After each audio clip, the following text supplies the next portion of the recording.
প্রিয় দর্শকবৃন্দ, আসসালামু আলাইকুম। এখন বর্তমানে অবস্থান করছি কেরানীগঞ্জের রোহিতপুর ইউনিয়নের, এটি হচ্ছে পুরাহাটি গ্রামে। তো এখানে সকালে একজন মহিলা ঘাস কাটতে এসে দেখে যে এখানে একটি লাশ দেখা যাচ্ছে। তো দেখা যাচ্ছে যে এখানে একটি কচুরি বা কচু গাছের যে ক্ষেত, তার পাশে কিন্তু রয়েছে, দেখা যাচ্ছে যে একটি লাশ। তো এখানে যে আমরা বলি যে সেচি, তো সেই শাকের বা সেই সবজি দিয়ে ঢাকা একটি দেহ দেখা যাচ্ছে, এবং এখানে কোনো মাথা দেখা যাচ্ছে না। আর এই যে যে স্থানটি রয়েছে, তো সেখানে কিন্তু একবারে কোমর পর্যন্ত পানি, এমন একটি স্থান এখানে। আর এটা হচ্ছে একটি নালা, আর ওই পাশে হচ্ছে পুরাহাটি গ্রামের রাস্তা, এই পাশে হচ্ছে পুরাহাটি বড় যে খামারটি রয়েছে। তো এটি দেখতে পাচ্ছেন যে এখানে শত শত মানুষ সকাল থেকে এসেছেন দেখার জন্য। আমি যদি একটু ভালোভাবে দেখানোর চেষ্টা করি, তো এই যে তীব্র গন্ধ, এই গন্ধে কিন্তু দেখতে পাচ্ছি যে কেউ কিন্তু টিকে থাকতে পারছে না।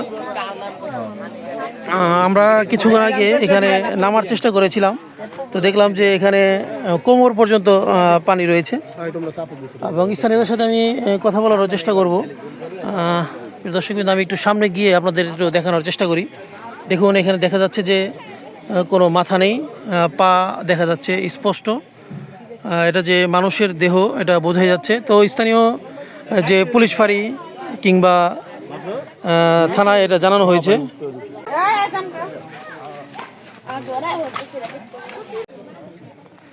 তো দেখতে পাচ্ছেন আশেপাশে কিন্তু প্রচুর বাড়ি রয়েছে, এখানে কিন্তু অনেক বাড়ি, এখানে অনেক বাড়ি ঘর রয়েছে।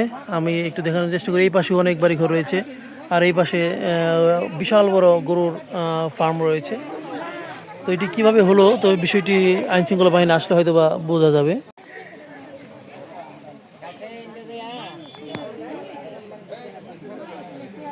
এখনো নিশ্চিত নাই, মানে একটা কিসের মতো দেখা যায়। এটা ভাই পাও দেখা যাচ্ছে। বাসা থেকে মেসেজ করছে, এখান থেকে পরে আসলাম, আইসা দেখলাম, কিন্তু এখনো বোঝা যাইতেছে না এটা আসলে কি, মানুষ না গরু। পুলিশে কল দেওয়া হয়েছে, আর আসলে নিশ্চিত হবে এটা কি আসলে জিনিসটা কি। কিছুটা মানুষের মতো লাগে, নিশ্চিত করে বলতে পারি না এটা কি। পুলিশ কল দেওয়া হয়েছে, পুলিশ আসলে পরে বলা যাবে এটা কি আসলে জিনিসটা কি।